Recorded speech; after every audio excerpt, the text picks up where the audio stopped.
Você já se perguntou o que realmente aconteceu nas noites de núpcias dos reis e rainhas que marcaram a história? Seriam contos de amor apaixonado ou dramas cheios de surpresas? Prepare-se para desvendar os segredos mais profundos dos palácios reais, enquanto mergulhamos nas intrigantes e inesquecíveis noites de núpcias da realeza. Olá, aventureiros da história! Eu sou o professor Niel e hoje vamos invadir os aposentos dos reis e rainhas para descobrir os segredos das suas primeiras noites juntos. Vamos descobrir os lençóis das 5 noites de núpcias mais desastrosas da história. Estão curiosos? Então prepara o like e sem mais demora, vamos ao vídeo.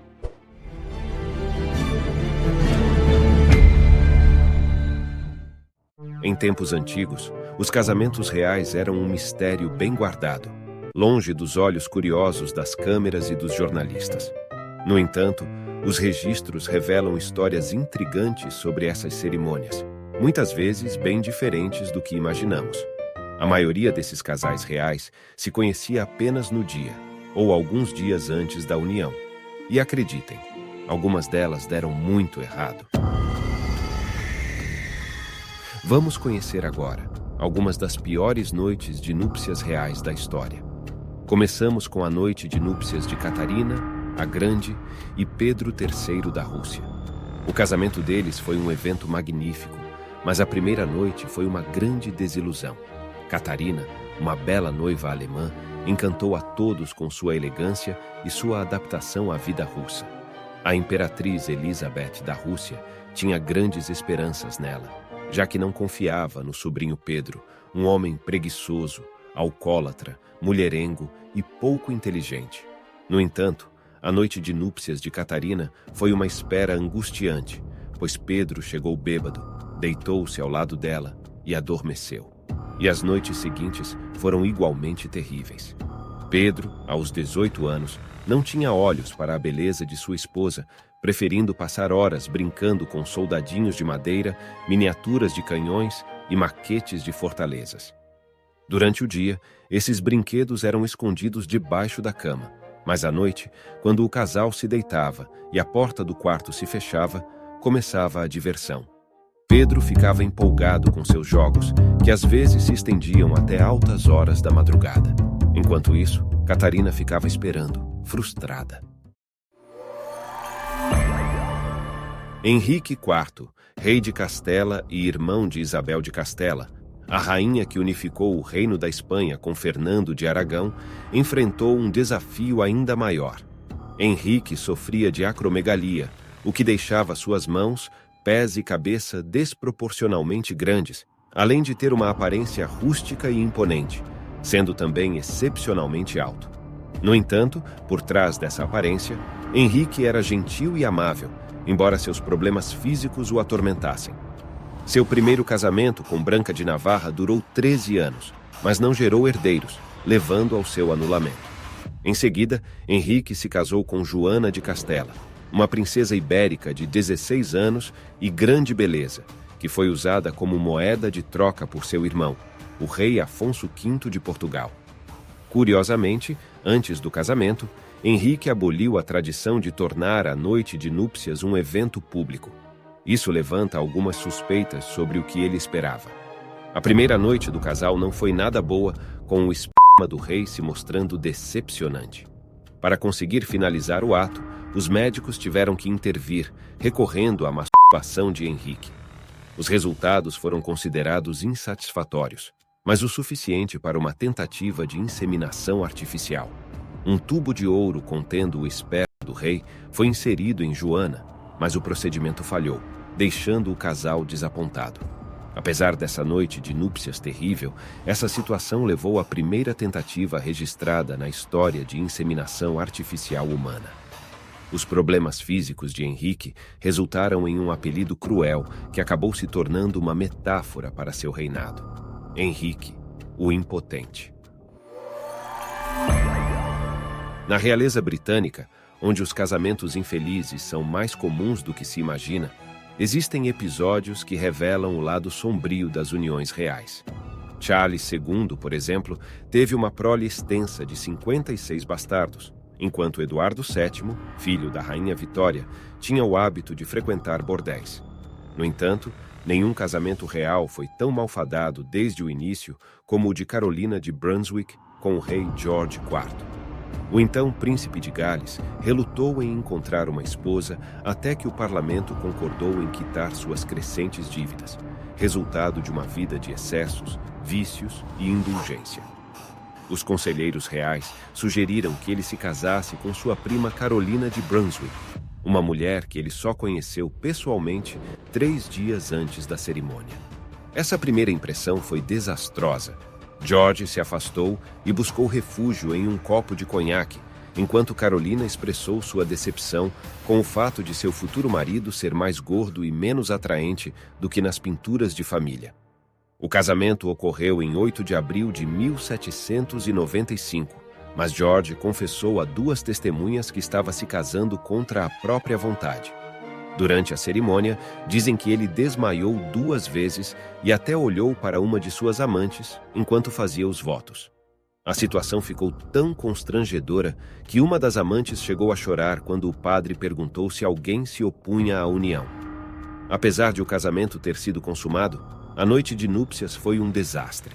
George, embriagado, passou a noite junto à lareira, enquanto Carolina aguardava na cama, em vão. Os jornais da época relatam que houve apenas 3 relações sexuais entre o casal, e por acaso, uma delas resultou no nascimento da princesa Charlotte Augusta. Após esse episódio, George anunciou que nunca mais teria relações com uma mulher, nem mesmo para gerar um herdeiro. Sem dúvida, um exemplo de um casamento real marcado pela aversão mútua.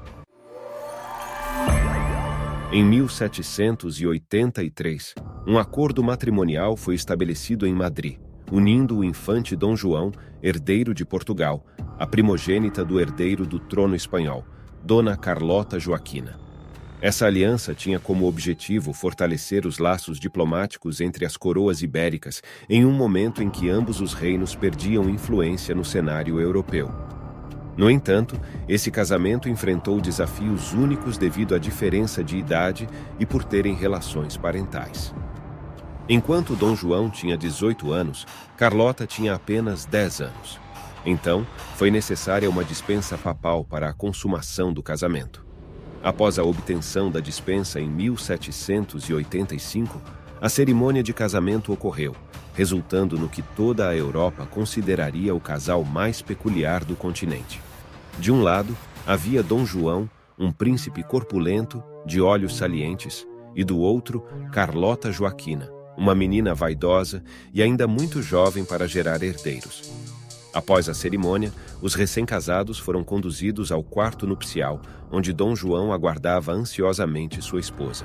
No entanto, Carlota Joaquina, uma menina rebelde e desafiadora, recusou-se a seguir o protocolo e logo na primeira tentativa de Dom João, deu-lhe uma mordida violenta na orelha e, aos gritos, atingiu-o com um castiçal de prata na testa, causando-lhe um ferimento.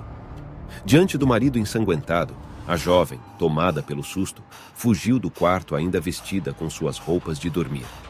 Após essa trágica noite de núpcias, Carlota Joaquina passou a dormir em um quarto de solteira e recusou-se a receber visitas de Dom João até que ela atingisse a idade de 14 anos. Essa decisão foi confirmada em um acordo entre as casas reais da Espanha e Portugal apenas 2 dias após a fatídica noite de casamento. Durante muito tempo, o sexo foi um dos maiores tabus da sociedade ocidental. Isso resultou em inúmeras situações constrangedoras, como a vivida por Maria Josefa Amália na noite da sua união com o rei da Espanha, Fernando VII. Maria Josefa Amália se tornou a 3ª esposa do rei Fernando. Quando se casou com Fernando VII, a jovem ainda não tinha completado 16 anos. A menina foi criada em um convento após a morte de sua mãe. Desta forma, seu conhecimento sobre relações carnais era completamente inexistente. O rei, no entanto, era conhecido por suas explosões sexuais, além de ser obcecado em ter um filho homem, que garantisse a continuidade da monarquia. Agora, Imaginem um costume que era normal naquela época. Pouco antes de começar a noite de núpcias, a princesa mais próxima na categoria do rei, já casada, passava 15 minutos com a noiva, explicando tudo o que iria acontecer. Entretanto, quando chegou a hora, a cunhada do rei, Maria Teresa de Bragança, recusou-se a desempenhar essa função. Nesse caso, a função deveria ser desempenhada pela dama de honra mais velha. Mas ela também se recusou. Então, coube ao rei explicar à sua esposa o que iria acontecer naquela noite. Mais tarde, no quarto do casal, no palácio, encontrava-se uma garota assustada que, ao ver o rei assim, corpulento, velho e tremendamente excitado, tentou fugir correndo. E ainda tinha o problema da comunicação, já que ela não sabia espanhol e ele não sabia alemão. Irritado, Fernando VII chamou a cunhada e a dama de honra mais velha para instruir a noiva inexperiente. Depois de uma breve explicação feita pelas duas mulheres à jovem, o casal retornou para o quarto para a consumação do ato, sem encontrar qualquer resistência. No entanto, o medo de Maria Josefa Amália era tão grande que, durante o ato, ela não aguentou. Acabou defecando e urinando. O rei ficou tão furioso que só voltou a tocar na esposa 8 dias depois. Lamentavelmente, a rainha morreu 10 anos depois, sem ter tido filhos, apesar de tentar inúmeras vezes. Quanta deselegância dessa rainha, hein? E vocês, o que acharam desses casamentos reais? Comente aí e se gostou, deixe um super like, se inscreva no canal e ative as notificações para assistir mais vídeos curiosos como este aqui no Rota Temporal.